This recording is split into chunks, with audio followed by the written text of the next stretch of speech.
am Ben Edie, and welcome to Solid DV Adventures. Wait, hey, what show is this we're filming again? Mechanical Mashup. Doesn't ring a bell. I have so many websites and videos, it's hard to keep track of them all. So, what episode is this? 21? That can't be right. I don't stick around with anything that long. Alright, so on this 21st episode of Mechanical Mashup, I'm going to show you another thing that you can stick your camera on. And then I'm going to demonstrate how to build it on either my wife's dining room table or the shop in my garage with these nice green walls. I don't know why they're supposed to be green. Everyone said you need green walls. I find them kind of calming, but I just don't get it. Hey, did you know that I've been hit by lightning twice?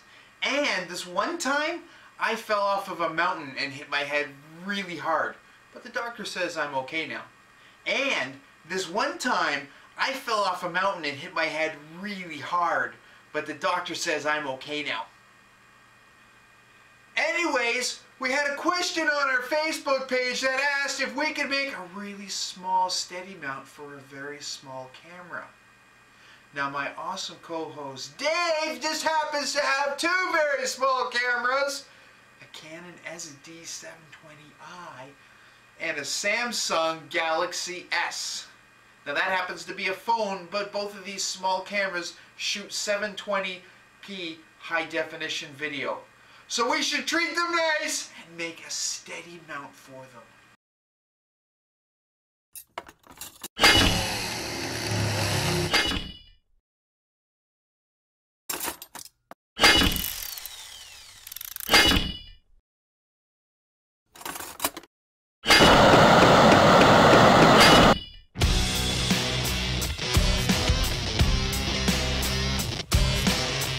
Okay, so there are 4 components to make for this project: the handle, the U-joint, the counterweight, and the camera mount.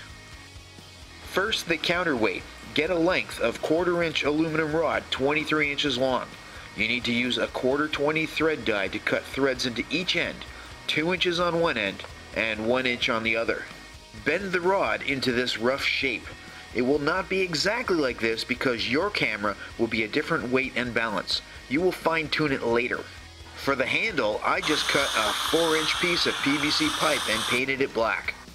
To couple the handle to the rest, I cut a 1-inch piece of 7/8 wooden dowel. I drilled a 13/64 hole through the middle. I used a wrench to turn a 1/4 20 bolt through the hole, clamp the end of the bolt into a drill, and spin, squeezing with 60 grit sandpaper. Test fit a lot. I suggest going a little smaller and then wrapping with a layer of masking tape.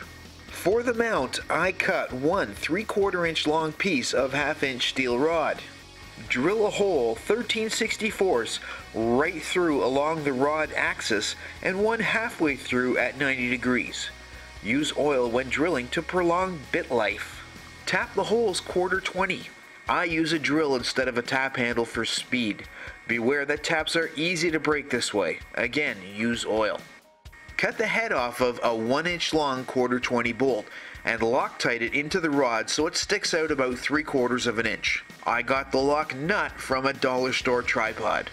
For the U-joint, I had Ben print out a design I made.